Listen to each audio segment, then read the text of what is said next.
everybody's lawyer in the room has been mine. In group of 10,000 different ways. Good morning. Good morning. I'm Ray Kemp. When Bill D'Antonio called me, he didn't call me about anything having to do with liturgy. He called me about a little panel that he knew that I had done a couple years back at Georgetown University as a result of a book that he had a great deal to do in putting together, along with Dean Hoagie and Jim Davidson. For some reason, I feel inclined to mention Jim Davidson this morning. He's a professor, retired now from, he says, the largest Catholic university in Indiana. On a day like today, you might think, oh, yeah, maybe that's the Catholic event of the day. No, it's not. The largest Catholic university in Indiana is? Purdue.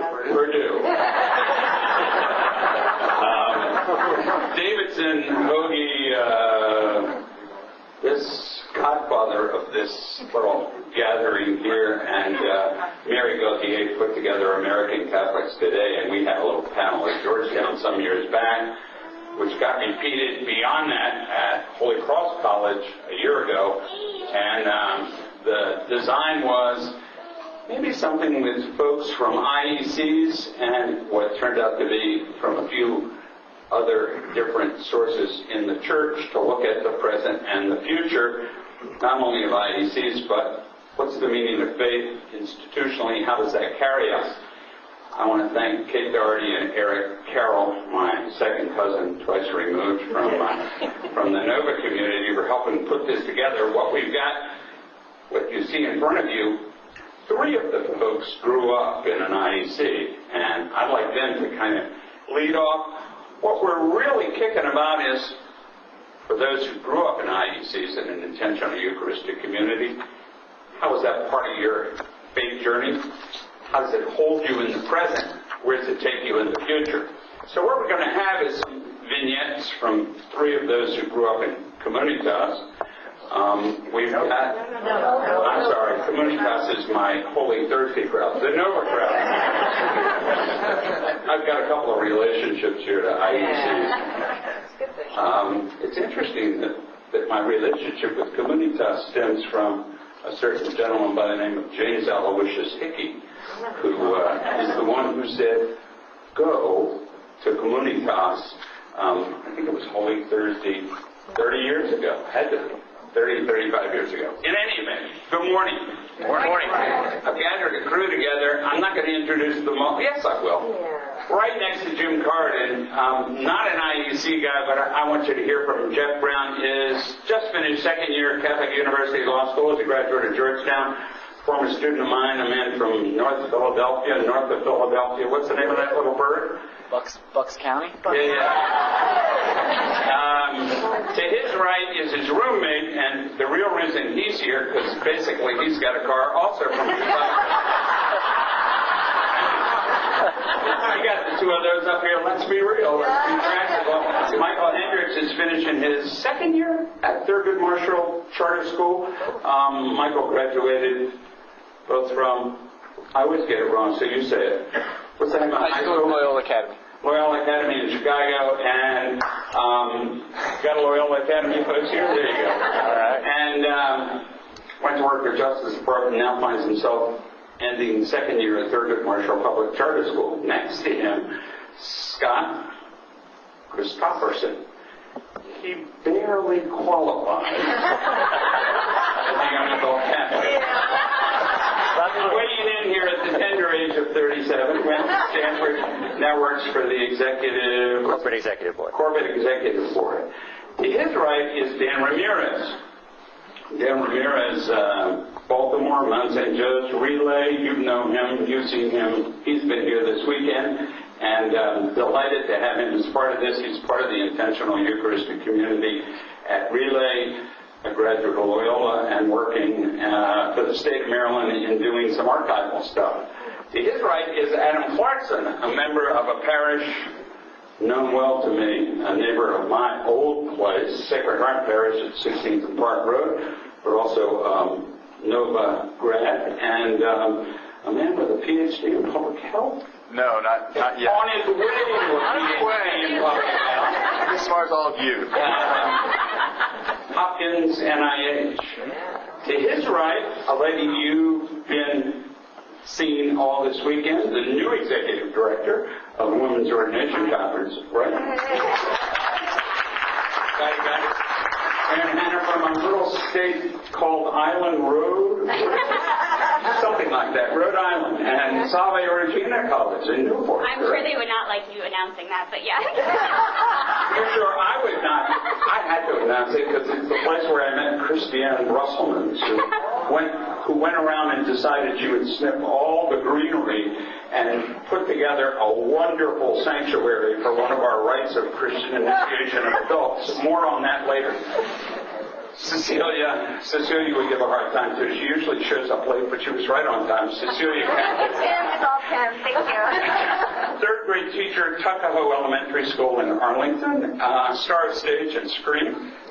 Currently active in a play, aren't you? And a member of a variety of different kinds of communities. I'm going to ask the three from Nova to begin, and I'm going to start. Should we start? Hand it to Scott. Scott, you got a mic. Pick on the old guy. Got a mic. Oh my goodness. And I had been so excited getting to come. The company I work for, the mic not on? Does it work? Okay, there you go. All right, just have to bring it really close. Take it out of the stand if you want. Thank you, Ray, for stealing the joy of getting to pretend to be a young adult for a morning. For those of you who don't know, the company I work for has a median age, I think, of about 30 in the employee base. So, gosh, you really got to pick this thing up. All right. Does that work now? That'll work. So I feel old Monday through Friday, and now I also get to feel old on a Sunday morning. So growing up, I was actually, I guess my parents were members of Nova before I was born. So I was baptized in Nova, affirmed in Nova, and that is what I always knew growing up as the church. What that meant to me was that the church was a real community. People actually knew each other, cared about each other. You felt that sense as a child that you knew who your parents were, but you also knew a lot of other caring adults who would take care of you, who would look after you. And what it also meant to me was that faith was an active thing, that it was that you were expected to think about what it meant. And in fact, religious ed to me was very much a dialogue. It was not a instruction.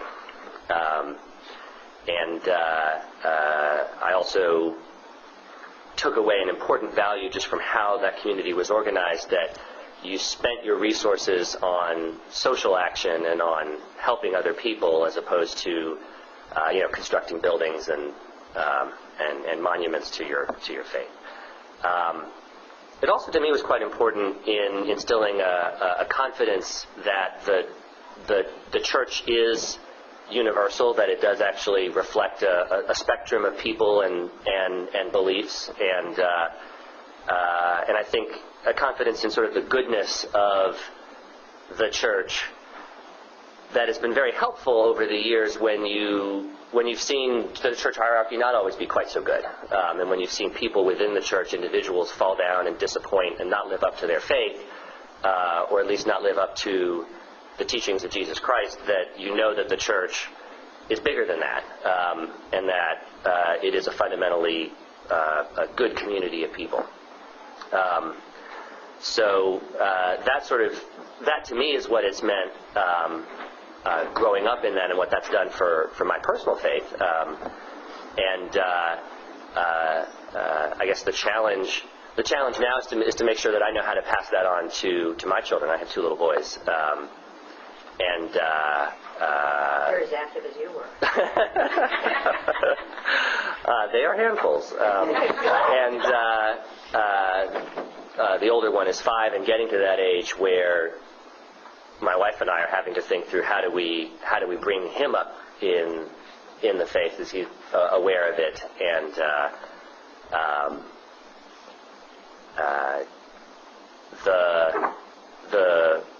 the bias I have, of course, is I grew up in a very close, small community that was terrific for that.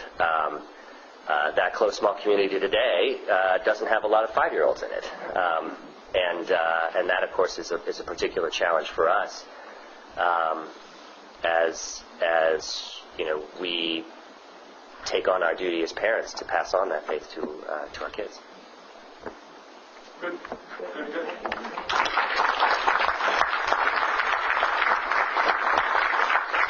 Say a word about where you do go right now. Sometimes we actually do. We do go to Nova. Depends on how early the kids drag us out of bed. Otherwise, we go to mostly to St. Charles, also in Arlington. A bigger community, but one with. Actually, I believe the pastor there had been a Nova priest as well. Jerry Creedon, for those of you who don't know, Jerry Creedon, and an active community, mixed community, a couple of masses in Spanish. Mm-hmm.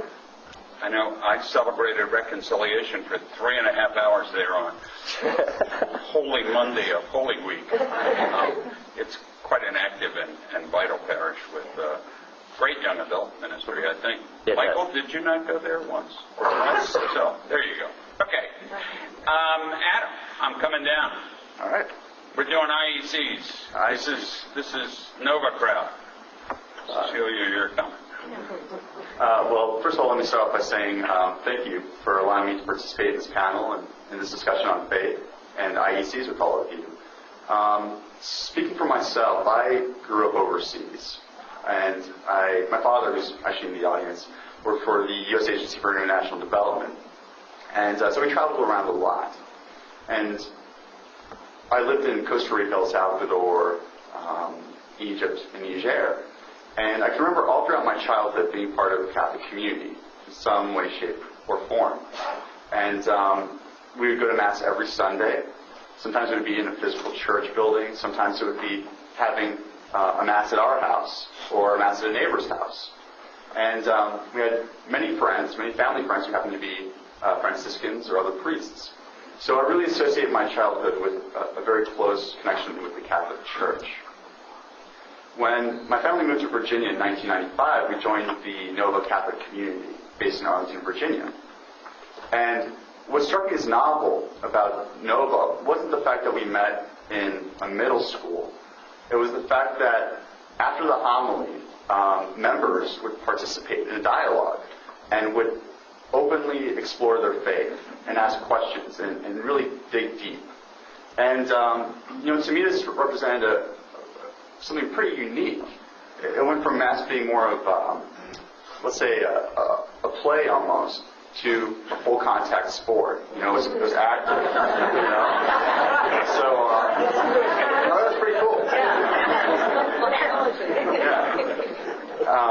And so I was at Nova all throughout high school, and then I went to college, and in Mary Washington College in Fredericksburg, Virginia. And I was going to the parish there for about 3 weeks before I quit. And the reason I quit was actually because I found that the Mass was a bit stale, and the homilies were unfulfilling. And I distinctly remember my last Mass at St. Mary's, the priest spending 30 minutes not giving a homily so much as a diatribe on why college students had to look a certain way when they came to Mass. And of all the things he could have been talking about and helping us grow in our faith, he chose to talk about washing our hands before going to communion. And we were young adults, this is something that most of us knew about. Hygiene is very important.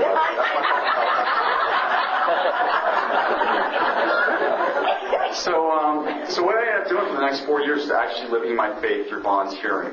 And I participated in a college organization called Best Buddies, which links college students with individuals in the community with intellectual disabilities and one-on-one friendships. And for me, that was a manifestation of my faith. It was Catholics in Action. And it meant more for me to do that than to go to St. Mary's. And so right now, I live in D.C., and I go to Shrine of the Sacred Heart Parish on 16th Street. And it's a terrific community, it's got Asian community, Vietnamese, English, and Spanish communities. And I work there as a volunteer for the Sacred Heart Dinner Program. And so I think in retrospect, I learned three main things that contributed to helping me become and develop as a Catholic. One was growing up overseas in different Catholic settings opened my mind.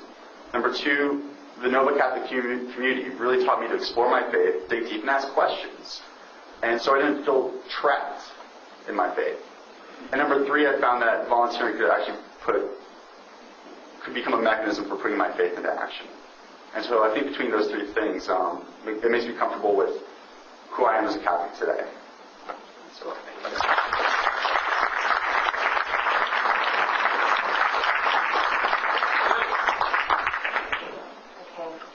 We made a big mess up here. If you want to stand up. Normally, I won't, I promise. Normally when I'm at a church setting, I'm singing, not speaking, so this is very unusual. I came to Nova when I was 5, when my family moved to D.C. from Michigan. And so I've been part of Nova since that time, and grew up all through elementary school and high school. And can sort of second some of what both Scott and Adam said about it truly being a community where everyone cared about you, and your family was not just your parents and your siblings, but everyone else who was part of the community, and you had extra siblings from kids who were there, and other parents who would help you grow and help you solve problems and help you answer questions. And I look out here today and I see lots of faces who I know are going to come up and say, "Where have you been for the last 2 months?" After we got there. And then I went to college, and very similar to Adam, got involved with the Campus Catholic Ministry at the College of William and Mary, and had some times where it was lovely and sometimes where it was extremely isolating, and it felt like we were worrying more about whether we were standing with our backs to the tabernacle than what we were talking about in terms of the liturgy. And similar to Adam, I also found that a great way to express faith was through volunteering, both while I was at college and then after I graduated and came here to DC, came back to DC. And I guess the thing that I wanted to touch on as well, what IECs have meant to me, and what growing up in Nova really meant to me, and helped me hold on to my faith when I see a lot of my friends, a lot of other people my age, either not being part of a church community altogether, or if they are Catholic, they're incredibly conservative to the point that we can't really discuss church without it being awkward. And but what I really took away from Nova was also the idea that you could explore your faith and that you could make choices about how you express it in liturgy. And the idea that as I was growing up and that I participated in putting together liturgies and in planning liturgies with my family, with the music group, with the group of other young adults that I was affirmed with, that we were a part of choosing the music, that we were a part of deciding, are we going to have a dialogue? Are we going to act out the gospel? Are we going to do a call and response thing? Whatever it was, I think a lot of times Catholics talk about choice as almost being a bad thing, this whole idea that you're a Catholic, you're only choosing a couple of things. But choice is one way that you can make faith still mean something to you. And, that you're not trying to express your faith through something that doesn't really mean a lot to you. It helps it stay meaningful in your life wherever you are in your life. And now when I came back from college, I continued in Nova. I also went to Our Lady Queen of Peace for a while, and now I've been to Sacred Heart a couple of times as well. But one of the big things I've been doing is a small faith-sharing community of young progressive Catholic adults, we call ourselves, from a couple of different areas, people who work for various advocacy groups for people within the Catholic Church. And we meet once every other week to talk, to meditate, to be a community. And while it's not really liturgical, that to me really is the way that I'm choosing to express my faith in a small community. And I hope it will grow, and I hope we will bring more people into the group and make our own choice about where we sort of feel that group is going to go. But for right now, it's a good way for me to express my faith. And I'm grateful to Nova for sort of giving me the background to see that you can make a decision about how you want to express your faith, and that can be a good thing. Thank you.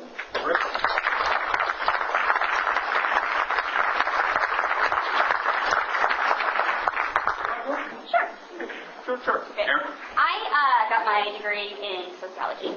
So naturally, I like to be deviant, so I'm a Deviant is me. Talking behind the table really isn't my style, so I'll come down and be with you all beautiful people. I'm Erin Saeed-Tan with the Women's Ordination Conference, and I've been around all weekend, so it's been very nice to meet you all, and I have a wonderful panel. Thank you all for sharing. The Women's Ordination Conference, one, I'd like to give a shout out to Cedar Walk, Southeastern Pennsylvania, who's doing it over there with a wonderful another chapter of WALK. And any WALK members, raise your hand. Yay! Wonderful. We have more WALK information if you're not a member.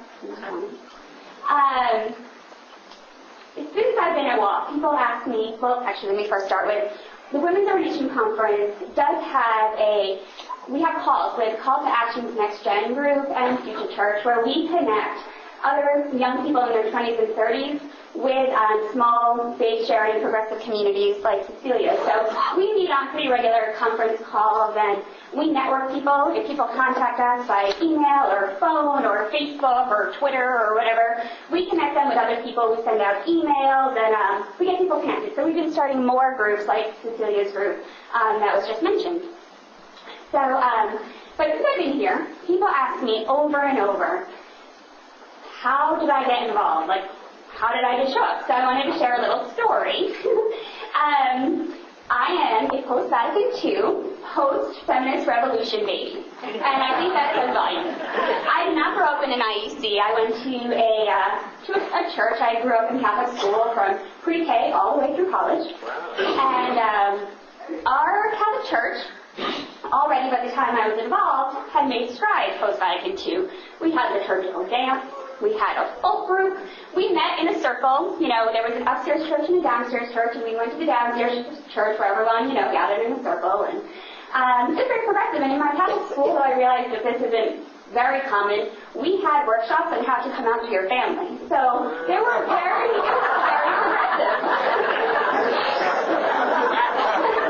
Being a post-second wave feminist baby, our mothers had jobs, worked outside the home. We knew women that were aspiring to wonderful things, doctors and lawyers and politicians. There was very little that women couldn't do or aspire to be. So we know we haven't made very many strides, as much as we'd like. So let me bring it all together now. Being in the Catholic Church, I was at 5 destined to be a nun. There was nothing that I wouldn't help out with. Even my Catholic school uniform, if you pulled your turtleneck just tight enough over your head, it would fit like a veil. And I have 3 brothers, 2 older, 1 younger. Now, I would be part of the children's group where I helped set up for Mass. I would be in the choir. I'd bring up the gifts. I would give everybody their bulletins before they left, and I'd clean up the whole church before everyone was gone. My 3 brothers would show up when it was their turn, in their pajamas sometimes, and sandals or whatever, throw on their little altar boy outfit, and go up on stage, and they got paid. They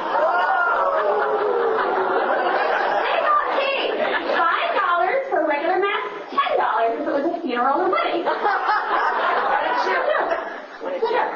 So here I am working all day, all night for this church, not making a cent.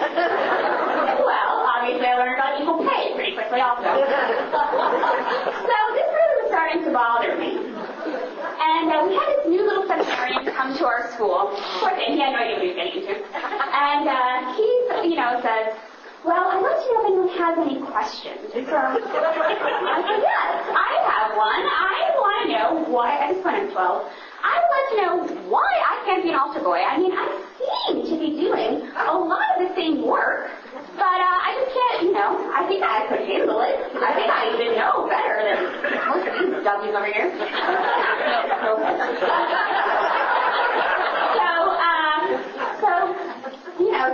You can tell he's very nervous. He's like, well, it's not really my decision, but,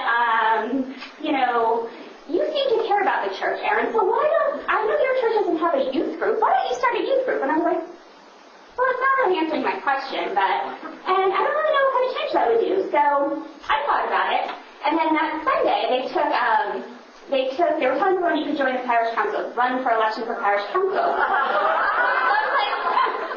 So at 12 years old, I signed up for parish council and ran for parish council and got on.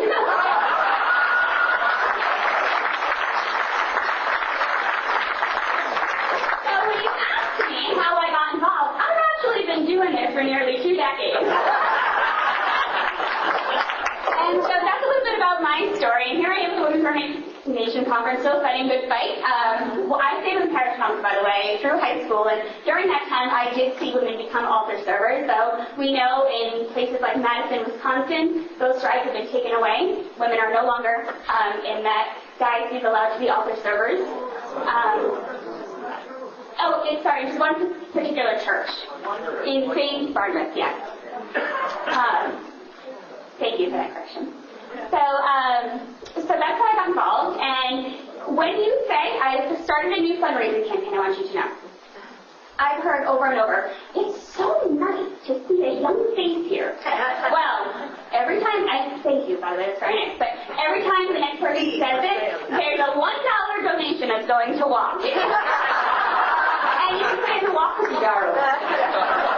The Women's Nation Conference really has worked really hard to involve young people. We have a young feminist network. We have half of our board is 40 and under. We have lots of communities in all different states of people getting together. So anyway, it's very nice being involved today, and I'll see you later this afternoon.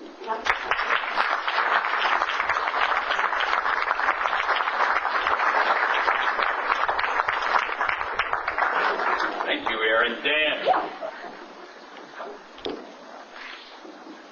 Good morning, everybody. Good morning. I was talking to Ray a little bit yesterday, and he said, "Wow, you're one of the few who's not born into the IEC community." And I want to, hear a little bit about your story, and I shared it very intimately with him. And I'll try to give you a little narrative about my journey to the IEC, which spans basically a great part of my entire lifetime. I grew up in the early 80s and the early 90s in a traditional conventional parish in the Archdiocese of Baltimore. And I really didn't have any qualms with it. I felt like I got along with the people, and it was a very nurturing place. I went to the school there, grades 1 to 8, and was with my peers and did the class clowning thing and went to liturgy and altar served at the funerals during the day if they needed somebody. And Did you get $5? yes, I actually did get a stipend.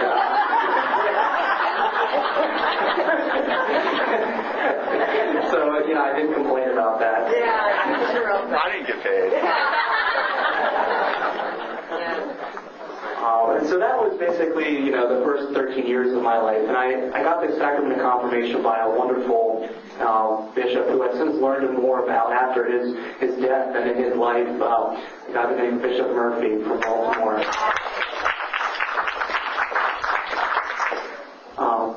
The first real test of my faith, I think, in terms of the road to discipleship, came immediately after the confirmation period. I had graduated from the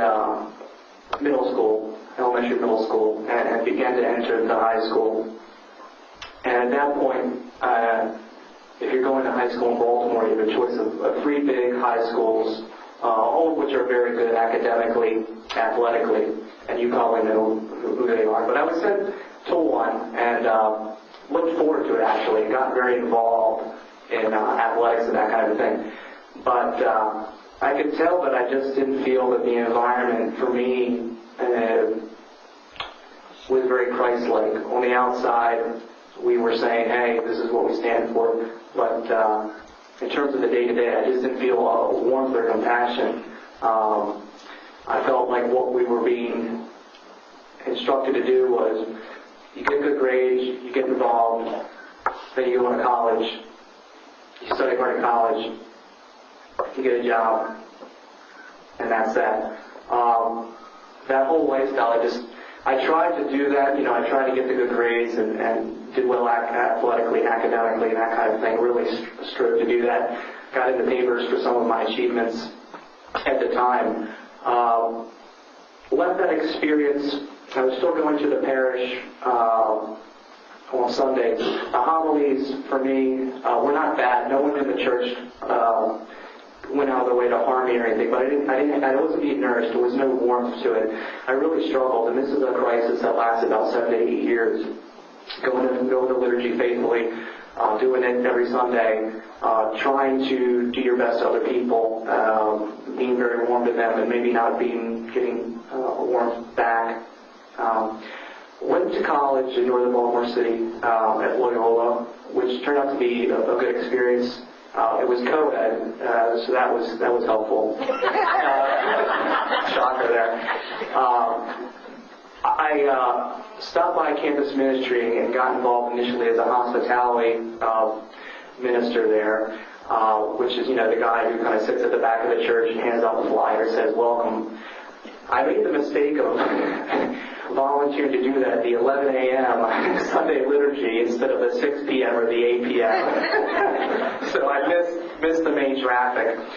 But I stuck with that whole experience for about 2 years. Went abroad to Europe. I thought, well, I tried to get involved in the U.S. on the East Coast in my hometown of Baltimore. Maybe in Europe I'll see a different change. But what I saw mainly was kind of large churches, really empty, no warmth at all. Finally, I was able to enroll in a theology course almost by accident in the early part of 2003. And there was a wonderful Jesuit professor there who taught the course. And, I dutifully researched, papers, and he taught kind of American Catholic history from the arrival of the colonists all the way to the end of the 1900s, basically. Time went on. After the course, I went to a summer internship and did that. It was business related for one of the major insurance groups. After that experience, I felt, well, I just don't feel like I want to do the same things that my peers are doing, which is A, get a job, or B, go into grad school. I felt like I didn't know what I wanted to do, so there's no point in really me going into the marketplace and trying to put on an act in an interview. B, grad school costs a lot of money. If I don't know what I want to do, no sense plugging down a huge lot of cash. That was in the face of an advisor who basically got up one day before senior year and said, hey, if you're not in the job market and you're not going to grad school, well, good luck to you. So that's the kind of opposition I had to deal with. But I signed on to go do a couple different interesting things the summer after my senior year. I went to an immersion trip in El Salvador and learned a lot about that whole experience. In particular, I really was inspired by a Jesuit by the name of Virgilio Grande, the guy who started the Christian-based communities, and who basically was gunned down violently working for the poor and the oppressed. After that experience, I did a little volunteer work at the Christian Race School out in Chicago. Really great experience. Felt inspired by it. Then I went off to my main assignment at Deep South with the Jesuit Volunteer Corps for a year assignment there. That was a whole transformation. Here were some young adults who were getting together, breaking bread in the evening, saying, their prayers and getting together for group discussions about how their day went. So that was a whole different transformation compared to what I had been given. It was kind of cold and sterile and wasn't very fulfilling. In addition to that, we were actually practicing what we were preaching, so to speak, practicing what it is that we stood for. Taking public transportation, or if someone had a car, they'd be responsible for helping people, transporting them maybe to their work, or buying the groceries and bringing them back to the house, that kind of thing. struggled with the employment placement. I was telling Ray a little bit. I had some new ideas, and I was a young upstart, very overzealous. The folks there didn't take kindly to that. I was called unprofessional, and some other things happened that was very painful to mention. But in any event, I got out of that experience, and I told my mentor from college and said, look, I'm looking for a contemplative experience. I did the social justice stuff. Do you have anything contemplative in mind that you would, recommend that I do? He says, I had just a thing. Why don't you do this? Go up to Warnersville, PA. There's a retreat center there. Maybe there's an interest in having to volunteer there, but let me make a few phone calls and check. So a couple weeks went by, and the phone rings, and my mentor says, folks in Warnersville, PA are excited, and they're very interested. Why don't you come up there and meet them?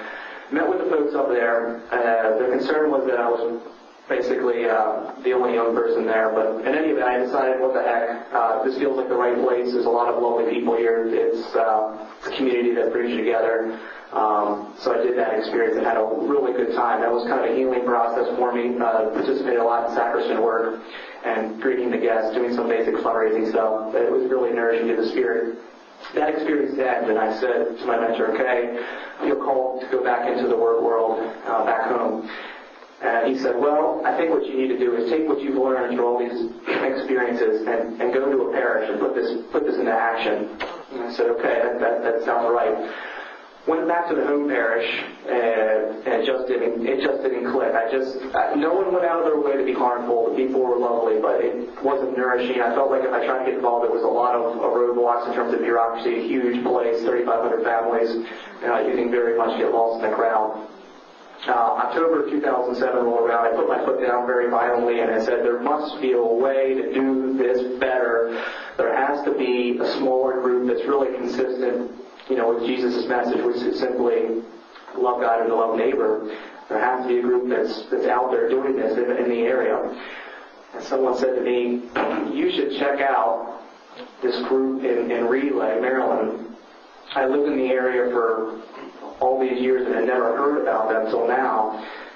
Went out to the church, drove by. It was a old white church building. Said, well, it looks like a lovely place. I don't know much about it, but it sounds like these are lovely people. And so I showed up the next day on a Sunday, was walking to the parish, and I figured, well, this is another shot at trying to get involved. If worse comes to worse, maybe they'll just, they may just give me a cold stare or run me out of there, but I got to try. Walked up to a lady who was going into church, and I said, hi, my name is Dan. Are you a member of Relay? And she said, yes. My name is Marie. I'm a member of Relay. Are you new here? I said, yes. She said, well, let me just welcome you into the community. And we were gathered in the back of the church there, and I remember Marie just saying, hey, everybody, I just want to have a greeting for our new guest, Dan. And I can remember about 75 heads just turning around their pews to the back and just saying in unison, welcome. And that's how I got into the IECs. Thank you.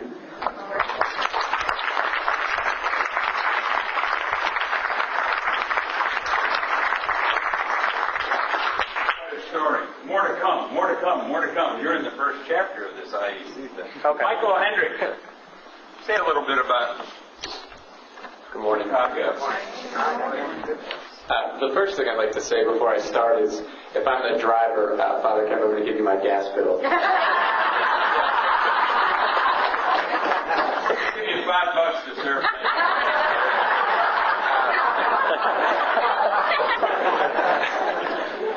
Again, my name is Michael Hendricks. I graduated from Georgetown University, and that's how I got to know Father Ken. I'm currently a teacher in Anacostia at a charter high school. I teach Spanish. I've been there for 2 years. When he asked me to speak about my faith journey, my faith process, I think like many of us, it's been a roller coaster. I was raised in a traditional Catholic community in a small parish in Chicago. Growing up, my faith life was very much instilled in me, but it was something that I just kind of was told to believe in because everyone around me believed in it. I went to a school where the priest would come in once a month and he would draw stick figures on the board of the Bible scenes and, and told us this is what happens and this is what you believe. And, I went to reconciliation and there was 3 Hail Marys and an Our Father. I did not have the type of community that some people talked about where it was very liberal in the sense of discussion-based. And so, I would say I'm Catholic. I went to church every week with my family. And that was kind of the community I was raised in. It wasn't something that I had developed personally for myself.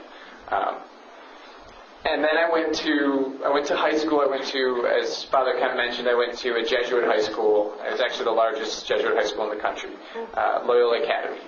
And for the first time, the Jesuits actually made me think about my faith in a different way.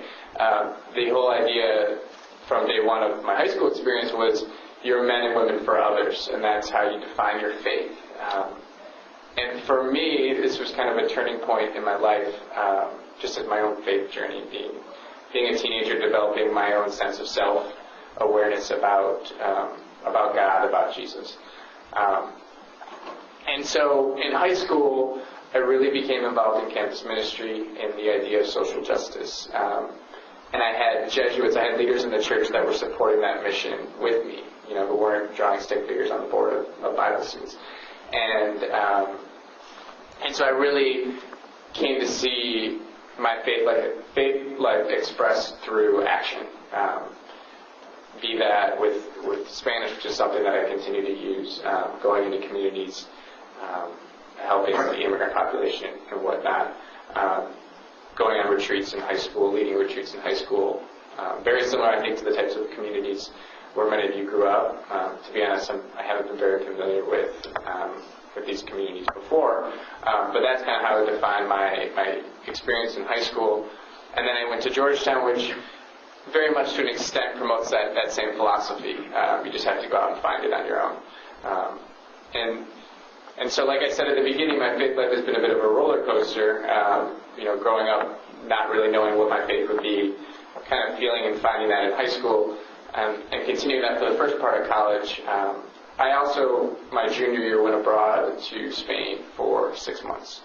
And it was the first time I've been away from this Catholic community in the sense, I went to a Catholic elementary school, Catholic high school, Catholic university.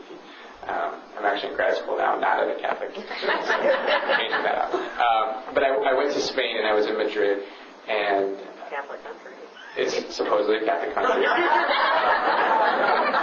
And I remember going to church, and I walked in, and the average age was, I would say 80, 85. Yeah. It was pretty empty. Yeah. And the homilies were very similar to what some people had discussed earlier. Very, very not faith-based in terms of action, in terms of going out in the world. And so it put me in this loop. And so what I like to do when I'm feeling kind of lost in my faith is try and talk to people and get some discussion going. And everyone I talked to in Spain was like, well, we're disenfranchised.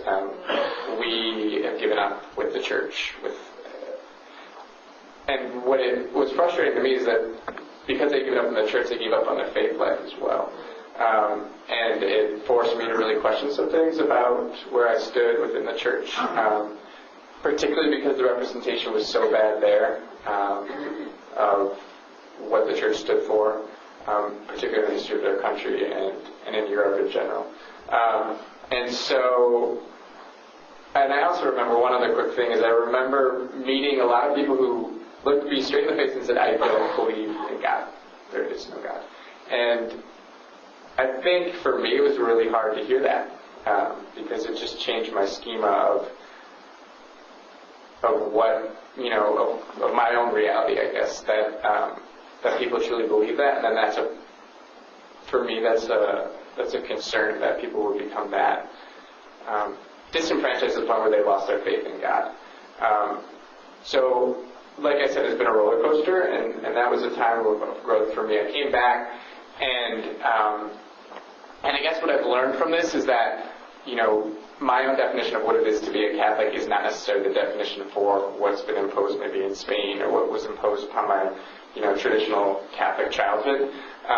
And so I came back and I wanted to find my own faith that would fit me, which I think is different from maybe what the Vatican would say. And so I came back and I tried to embrace kind of the Jesuit motto, going on retreats my senior year of college, kind of trying to decipher where I wanted to be in the world, and to grow in that.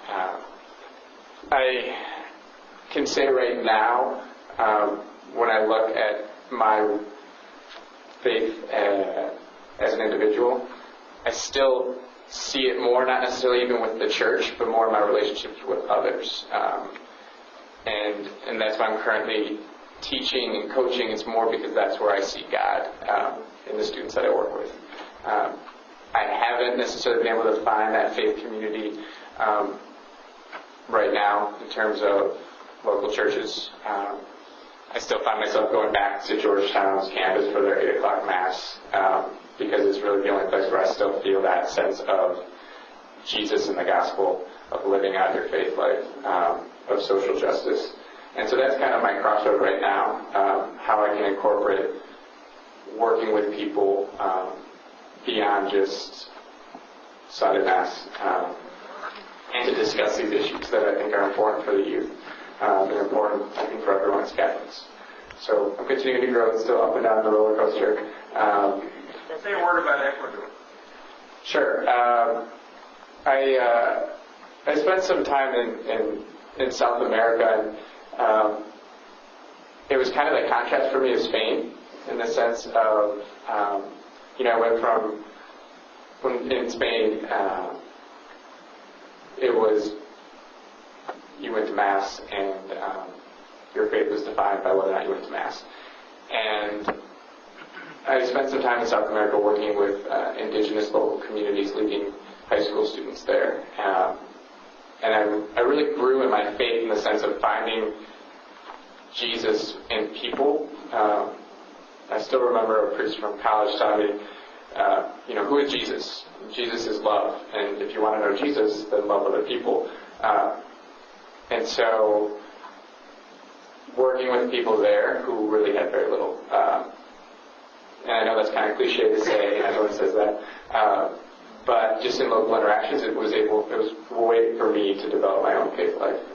And so that's kind of how I grow each week, is trying to find ways to get out there in the world and to live it out. Thank you.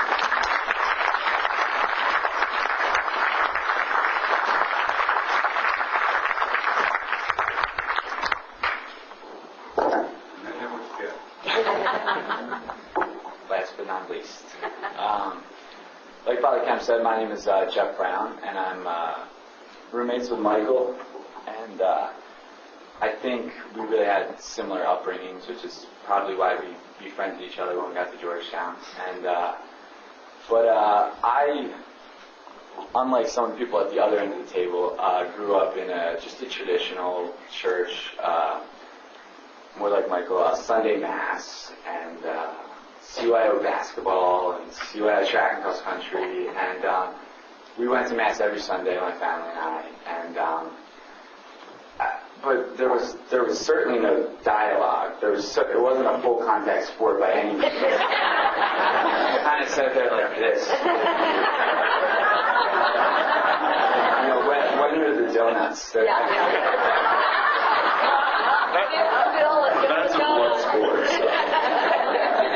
So, and that's how it went the first 18 years of my life, which is kind of sad in a sense. But yeah. But and then I got to Georgetown, and for my Bucks County contingency over there. There you go. I grew up in St. Ignatius Parish. I don't know if that rings a bell. Yep. So, all right, we got a few people now. So, and that was, like I said, St. Ignatius was the faith community that I came to know and love as much as you can, but waiting for donuts. But, anyways, I got got to Georgetown University, and I went to Mass every Sunday because that's what I learned to do. And I don't know that I got a whole lot out of it. And then the Philadelphia sexual abuse scandal broke, and I thought, oh my God. And then my mom calls and says, check the paper, look at the names, and you're going to recognize some names, and that's a scary thought. Father McGuire, who I remember, he's saying, like Michael said, came to draw stick figures or talk about your report card. And Father McGuire was close to it. We can get you a job in the rectory when you grow up. When you get a few years older, and then just reading his name, 3 incidents of sexual abuse, none of which thankfully happened in St. Ignatius Parish, but they happened in Bucks County, and so I'm a little in disbelief to this day, I think. But not only is it one priest, we have our 2 monsignors who are current at the priest. One is a little older, still says Mass occasionally, but one is the current Monsignor, and they had consecutively held positions in the Philadelphia Archdiocese to kind of rearrange priests when they were getting into trouble. So, and this all comes and hits me at once, and I'm at Georgetown, and like I said, I didn't have a great faith life, but I'm in need of some spiritual guidance, and luckily, I had class with the gentleman in the back, so I kind of go up to Father Kemp after class one day and said, I need to talk to somebody. And I was like, who are you? You've never spoken once. I heard it was EZA, that's what I mean.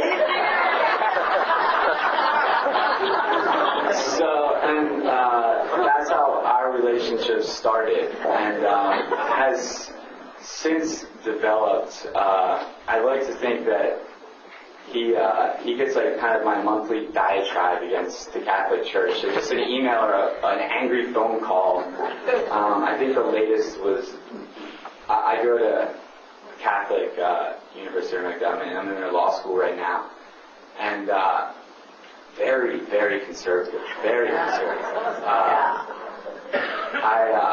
And they just kind of came out against Notre Dame. So everybody read about that. It's just,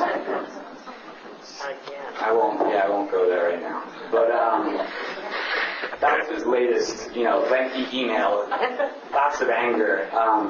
And I think right now, it's my own fault. I'm pretty apathetic about my faith life, and I've thought about just not taking communion, and, not necessarily leaving the church, but just not taking communion. I don't feel right taking communion because I feel like the higher ups or the message I'm getting is just too conservative for me. It's not progressive, like some people talk about at the other end of the table, and I think that's more of what I'm looking for.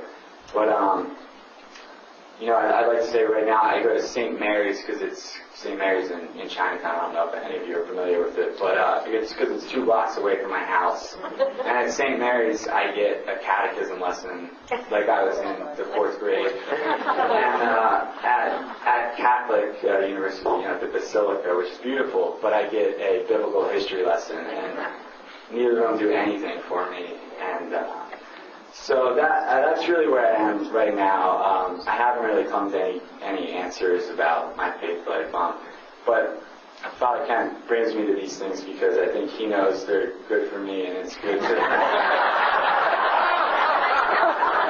And hopefully my words, they kind of do something for you guys as well. So anyways, that's kind of my story. So. Thank you.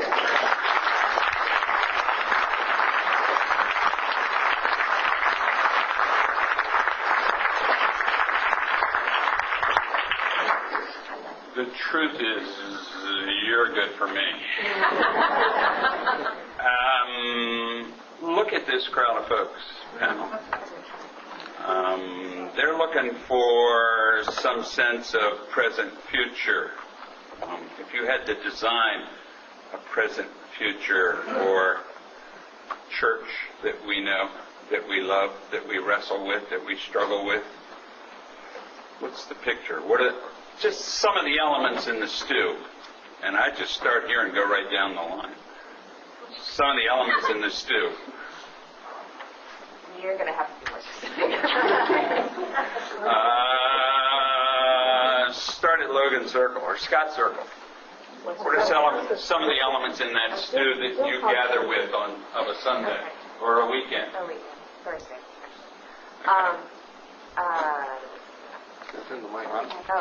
Can I spill things again? Good God. You're a third grade teacher. It's good. Yeah, they have more influence on me than I do on them.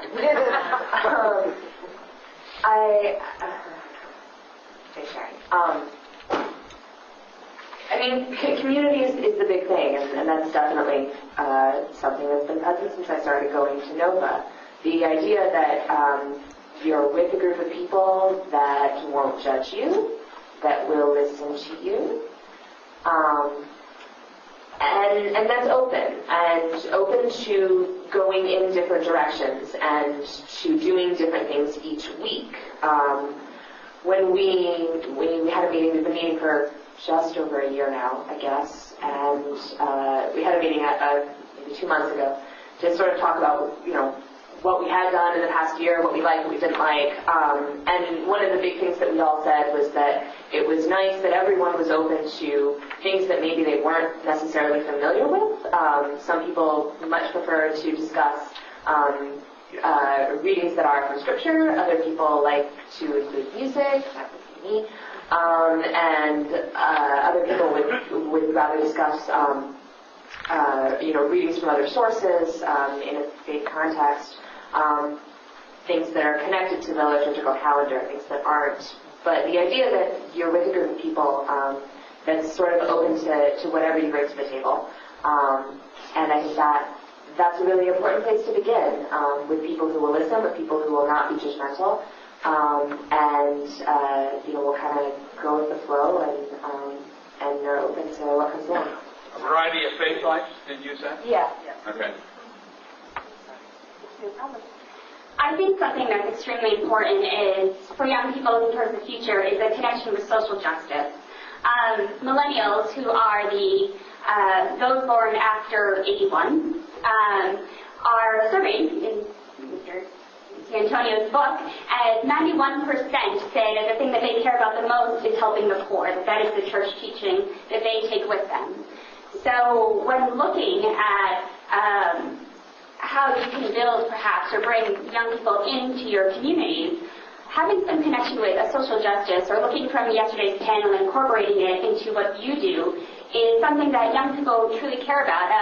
When I went to high school, I went to a school run by the Sisters of Mercy, and we actually had an 11-year reunion for high school. And we were doing something a little different.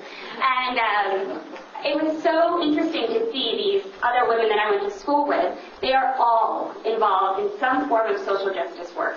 Whatever they're doing, if it's not their day job, they are volunteering somewhere, or it was just fascinating to see where people had gone, and even if they aren't involved in a Sunday liturgy or go to Mass, they live out their church by the work that they do working for social justice. So I see that as really being an important, pivotal part of looking towards our future and how we can work together. Thank you, Aaron.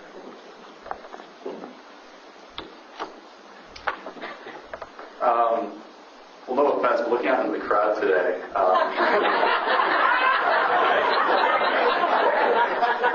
I think one of the things that IECs might want to concentrate on is bringing in a little bit of new blood.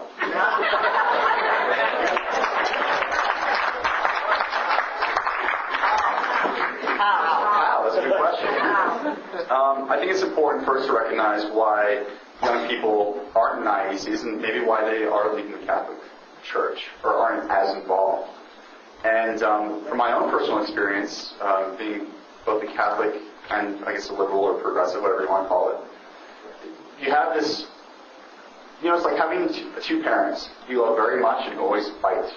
And wait a minute, will you follow? so my dad's a Catholic, my mom's a liberal.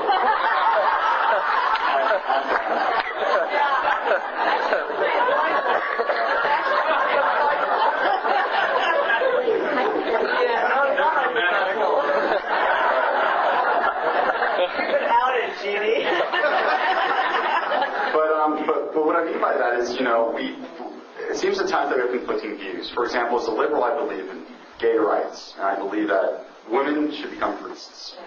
Okay? As a Catholic, that's not taught. As a traditional Catholic, that's not part of what they teach. But when we think of what the word Catholic means, it means universal. It means that everyone's included, and that as Catholics, we have to say that we're leading these causes, that we're leading these social justice causes where everyone is equal, whether they're women in the church, whether they're gay individuals who have the right to be married. We can't be dragging our feet on this, and we have to, I think, as IECs, be more vocal, be more in contact with one another and with parishes to express these views, and to not let more conservative elements, let's say, take control of what it means to be Catholic, because that's how I reconcile the two. Catholic means universal, and as a liberal or progressive, it means you're inclusive. So I don't have a problem with reconciling that, but I think a lot of young Catholics do. I think it's our role and your role as IECs to communicate that and to recruit young people and show them a different way. And you do that, as Aaron, I think, said, is through social action, and by getting out there, not just going to schools, not just having mass in sort of small locales, but go to the rallies, do social service, continue to commit yourselves to social justice, and show young individuals that there's another way. So.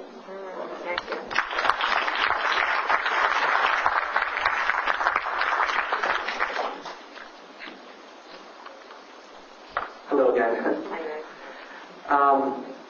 Regarding about attracting young people to IECs, this is something that's not easy to do. I probably don't need to tell you that, but the problem with the young adult issue is you're dealing with the group who's not quite sure at some points what they really want from a church, and it's hard to really interact with a group who's not clear as to what they want to get out of the experience. I can tell you that the spirit of my community is that they do community really well. For example, unlike the traditional conventional parish, when I first arrived, an older gentleman, walked up to me and said, my name is so-and-so. I've been with the community a number of years. Would you like to come have lunch with me? So it clearly was someone who was interested in getting to know me as a young adult. So I would say if you look at your communities and you have some young adults who are coming in, or even if they come in occasionally, you probably want to invest in getting to know them well, usually on some kind of one-on-one contact or breaking bread or doing something socially. The other thing I'd mention is you also want to invite them to a greater level of participation. Let me tell you a little story about that. I had been at Relay for a few months, and one of the chair people of the liturgy committee said, we're doing a special program during Lent. After the Eucharistic celebration has been concluded, we're having certain people getting up and talking about how God has worked in their own personal lives. Would you like to share your own faith story with us? And I was delighted to, because, again, in a traditional conventional parish, no one would have ever asked me what I had thought, nor would they have bothered to have me share something in public. The other thing that was done was another elder of the church basically said, look, what we do here, we plan our liturgies. We make contact with the presider to let them know what we're going to do, but we basically do a lot of work ahead of time getting the liturgy ready, contacting the readers, make sure they've gotten the readings, praying over these readings, offering some kind of a reflection. Would you want to help me plan a liturgy? And then I helped plan a liturgy, and then after I'd done that, I was able to help a young adult plan a liturgy. Other thing I do is kind of one of the more vocal young adults. If I see a young adult coming in, I try to touch base with them one-on-one, handshake and a smile, and good morning, go well. I think the original community that Jesus formed offered something that the world didn't and couldn't offer, and that was the spirit of true love. And a community that really went out of its way to herald a new world, to give a vision of where the world could go. And that's I don't know, I can't explain how it really works, but that's what I find in my own community. That's who Christ is for me. And it took me a while to find that, but I did.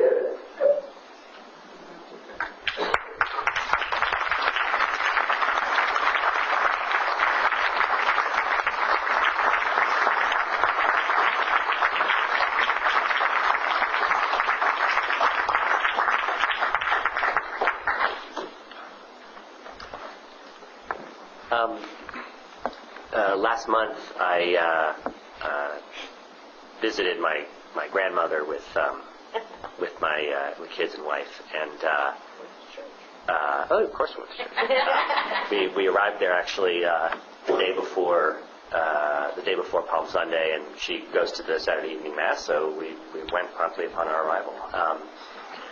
And it was an interesting. We had an interesting conversation with her about the church, and she's more traditional conservative Catholic. But among the things that is important to her is there is no alternative to not just to faith, but actually to the church as an institution. And in a sense, there's no. To her, the idea of being anything other than a Roman Catholic is impossible. I don't sense a lot of that belief among young people, especially young people who have faith. I think if they grew up in a Catholic community, they may identify as Catholic, but that's not necessary or essential. And I think, therefore, when you look at the future of the Catholic Church, at least in America, there is certainly the real risk that it comes to look like the Catholic Church in Spain, 30 years from now. I had the same. It was amazing when you were telling that story, because I spent part of my junior year in France, and it was the exact same experience. 2 masses in France, and that was the end of my church going. And in fact, I've been on vacation in Europe with my parents, and it's really funny as a 20-something. It's not surprising to be the youngest person in a church in Europe when you're 20-something, but that the second and third youngest people in the church are your mom and dad.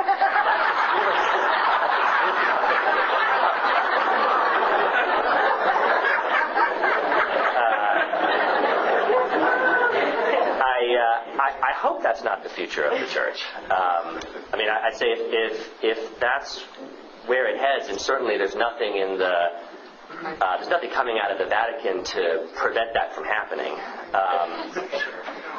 In that world, I'd say the best we can hope for is that young people at least become Episcopalian or something.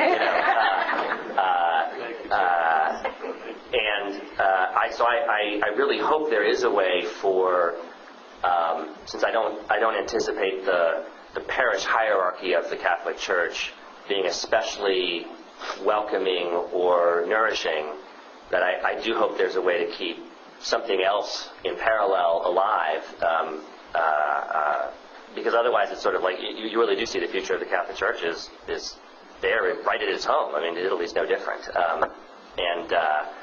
I sincerely hope that's not what happens. And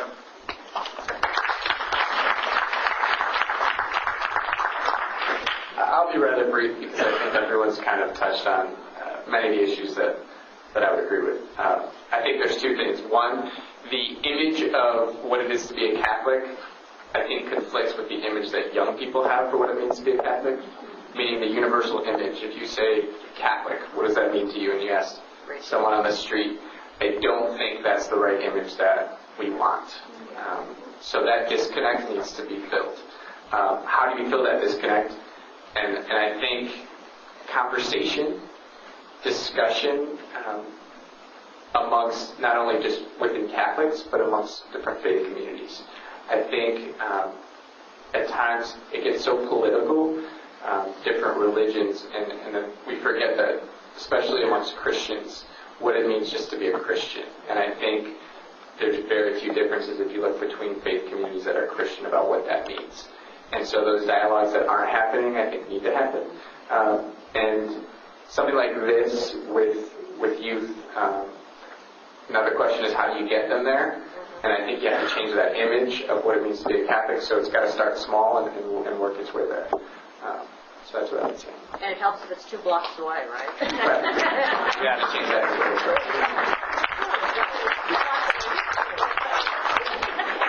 Or pizza. I, again, agree with pretty much everything that's been said here, but it sounds like some people have an easier time of maybe reconciling the very conservative side of the church with the more liberal or progressive side, and are comfortable calling themselves Catholic when I'm not sure that I'm not sure that I'm going to feel right about calling myself Catholic or taking communion when, you know, we have people here today who it sounds like are much more progressive. You know, I think maybe like the American Catholic Church is ready to be more liberal, and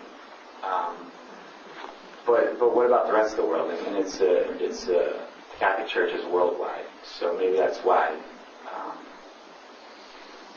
some of the changes that we want can't necessarily happen.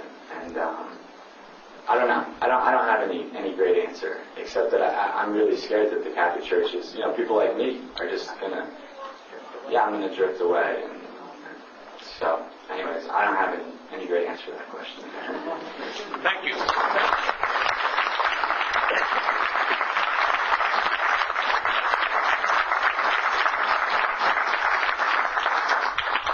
Time for some comments from the crowd, and Card, and I want you to summarize this thing. Like a homily at Nova. That's right. I want to thank you very much for your contribution. And when I heard the name Lucilio Grande, that sparked something in me. And I would ask you, as young people and all of us here, to go beyond liberal and progressive to liberationists. The radical. The radical. Jesus was a radical. Right. There was a pastor in Holland one time, and he was told that the pipes were leaking, and it was a Saturday, and they observed the Sabbath on the Saturday, and he called his people together, and he said, I want to discuss this serious problem with you. And I want to talk about Jesus and the mental health, and he said, sir, could you leave Jesus out of it? He was a bit bereft. Liberation theology is based on the transformative experience people had with Jesus as Lord. And they couldn't let that message die. So they enshrined it in their Eucharistic celebration and in their message. And that's why Christianity spread, as it did for the first 100 years, as an egalitarian community. The Vatican, to its discredit, campaigned against liberation theology. Liberation theology simply says Jesus is not just a savior, he's a liberator from sin and all that oppresses us. And the liberation and the salvation occur in history. We can safely leave the kingdom of God after death to God. She will decide who will go to But salvation has to be expressed in history through structural change of the systemic injustices that are crippling the majority of the people in our world. So that's my appeal to you. Go beyond liberal.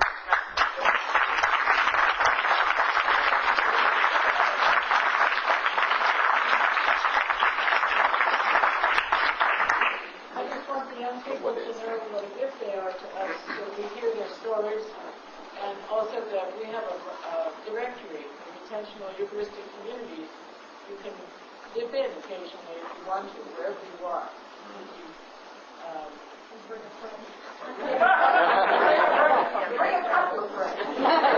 Thank you, Alan. David? Quick question, are there donuts?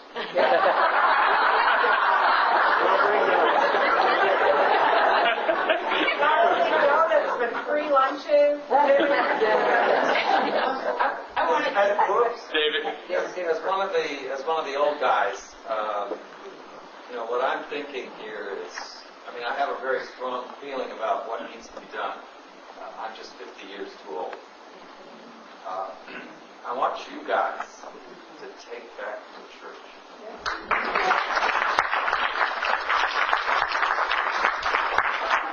I wanted to speak up because I think, one of the youngest, if not the youngest member of Nova. And I've been a member for 15 years. And it has been very, very hard to raise children at Nova.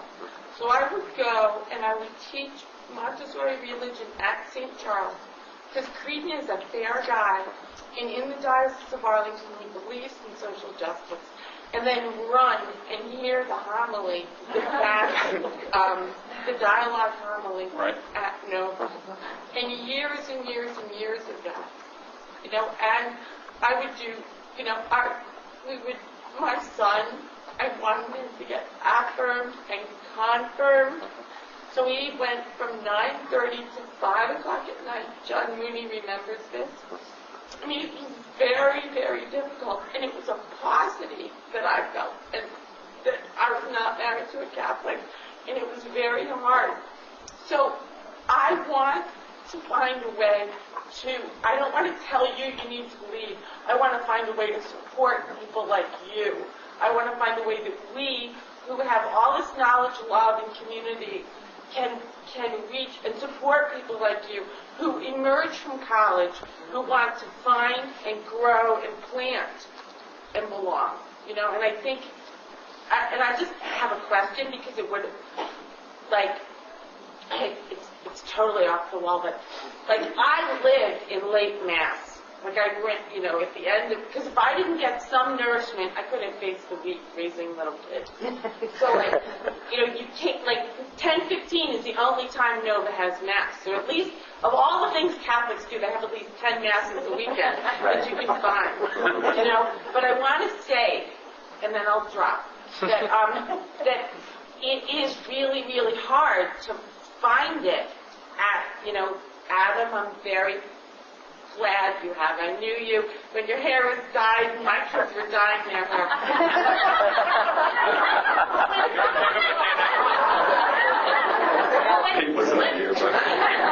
It's hard to get the nourishment from you. Thank you. Come. Yeah. I kind of have, I'm in between. I have 3 small boys, 6, 8, 9, and we're kind of in between this. And I have this theory that because, I said it before in a breakout group that, I'm on the playground, I'm on the ball field, and you hear so many moms saying, they want change. They don't want, the kids are, they need something else. And I'm wondering, as young people in your social circles, do you hear more of a universalist kind of spirituality versus a Catholic, Methodist? Do you think that there's more discussion about faith and faith as love and, incorporated with social justice? Do you think that's becoming, do you think that's where it's heading? I think it's probably been heading that way, with the credit to the wonderful people sitting in front of us, as a result of post-Vatican II just teachings that came out of that. So I feel, at least I did, my generation got a lot of, doing social justice work was being part of the church, and so I think it's been that way for a while and very important. Amen. Well. As an observer, I would just like to say that I think the real problem with young people is that the Catholic Church is from the top down, and in our culture it's not acceptable anymore to live in a monarchy. And I think one of the problems that we're talking about here is how do you attract young people. What I think may be going on, just an observation, I don't mean to be critical, is that many of these IEUs are trying to fly under the radar. They're not known. Yeah. Perhaps the time has come, like just said to Heinrich, that they have to be more confrontational, to face the bishop, to face the church in some ways, and to be known because of that. Because the young people will not come to a group that's not ready to fight for the change. Others.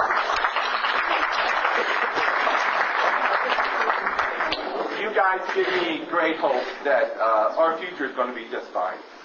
I know you now and some other young people, and if you just can find a place where your journeys can continue, ours are still in full progress. We are not where we need to be. You know, I'm 55. In 20 years or more, I hope I'm still journeying. And I would love to be with you guys.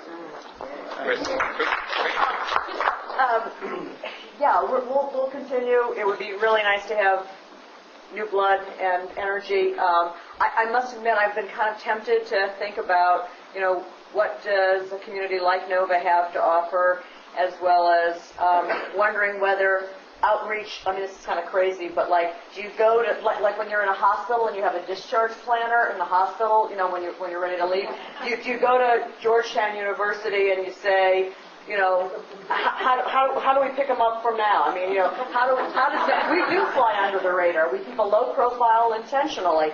And it's like, how do you get the word out? Except, I mean, everybody that I know that turns up at Nova turns up out of some kind of personal connection at some level.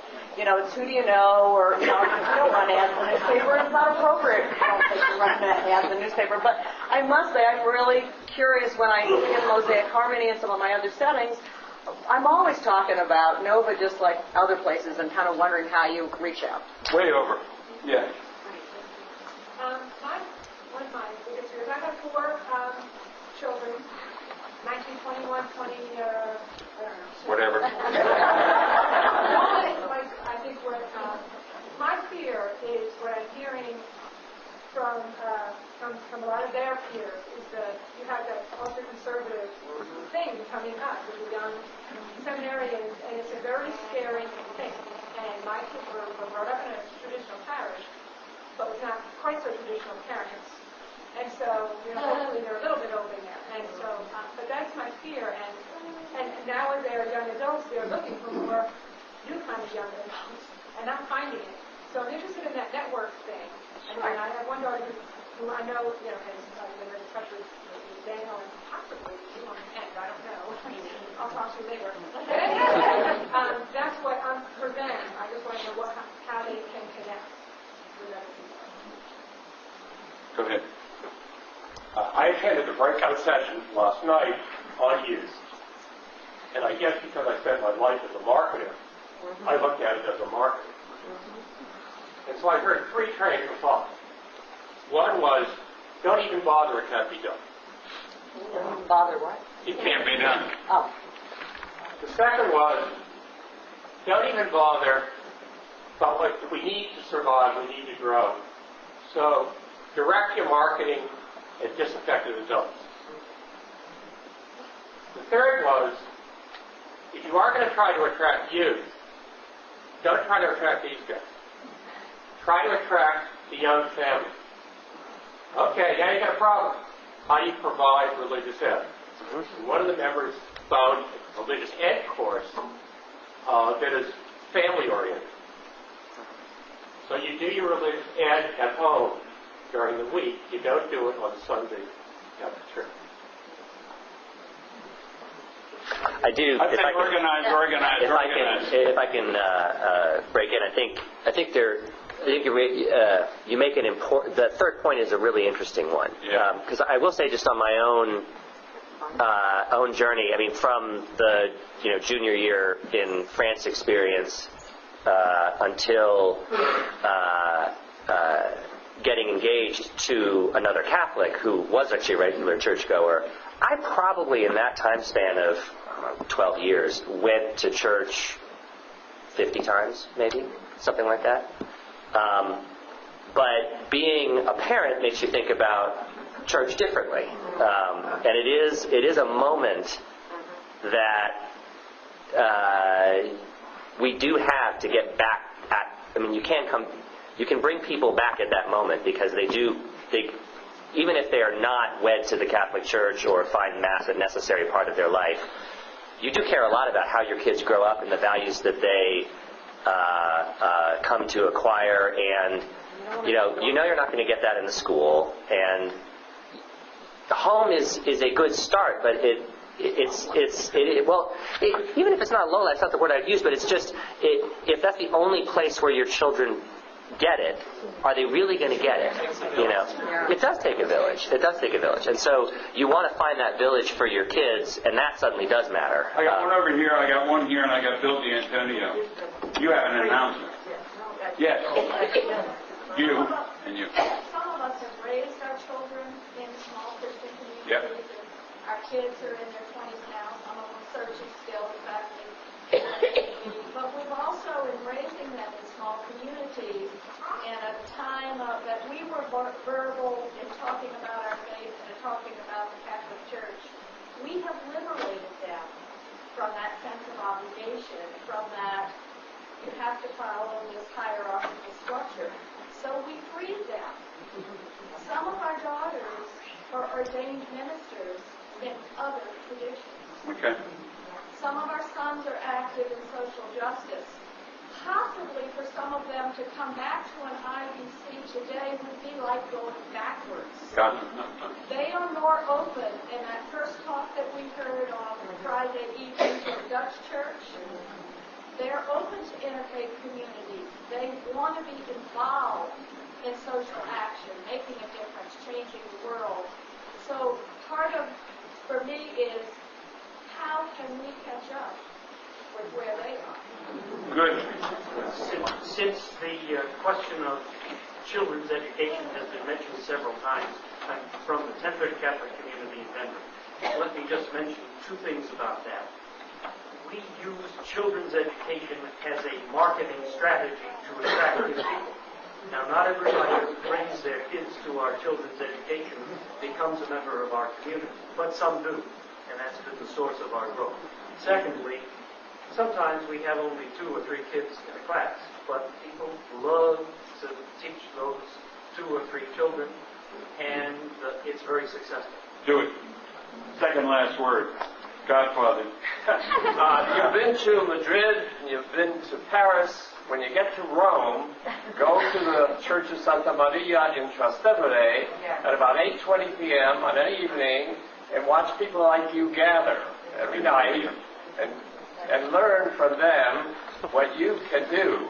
And if you want, there is a center for the Comunità di Sant'Egidio in Columbia University, and I have the phone numbers, and they're trying to spread around the U.S. They're spread all over Europe. They can do, you can do, and it's a new way of, as they said in 1965 at the end of Vatican II, in the wake of Vatican II, as it turns out, that if they couldn't wait for us old-timers to do something. So 2 18-year-olds started this. There are now more than 30,000 of it around the world. So when you get to Rome, go to Trastevere. And they stop wars. That's right. Last word. Jim Carter. Last word like the first word, thanks. Thanks especially to Jeff and Michael, Dan, Adam, Aaron, and Cecilia. I listened with joy to them today. I'm a student my whole life of the institutional church, its structures and its ministries, and I rarely hear the messages that you brought to us today, and I am profoundly grateful. And I will not forget them, and I will use them. Please God for the benefit of God. I'd just like to associate myself with Paul Service and his remarks both yesterday and today. His theology sounds radical. It is absolutely true and can guide us in the future, I think. But mainly I would simply like to thank you, Ray, you're a magician, pacing up and down the room like you own